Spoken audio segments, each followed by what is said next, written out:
এক ওমানি আমাকে বলতেছে আমার একটা কাজ আছে, বাসার কাজ, তুই করবি কিনা? তো আমি বললাম যে জি আমি কাজটা করব। তো ওই আমার কাজে নিয়ে যাইতেছে দেখার জন্য যে কি কাজ। তো দেখেন এই কাজটা হলো যে নতুন একটা বাসা, তো এই সাইডে নাকি ফুল গাছ লাগাইবো, এখানে মাটি ফেলাইতে হইব আর কি।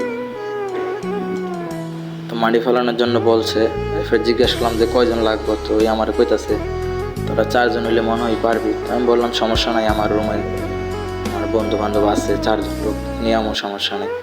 তো ওদেরকে নিয়ে এলাম। তো আমার বড় ভাই হারা কাজটা রাখলাম আমি। বেশি টাকা দিইনি, 4 রিয়াল করে হাজিরা পড়ছে। সকাল 6টার থেকে 11টা পর্যন্ত জুম্মার দিন কাজটা করছি।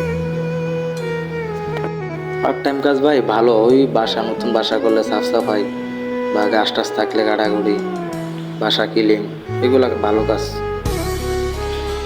তো এই বাসার আরও কাজ আছে সাফ সাফাই।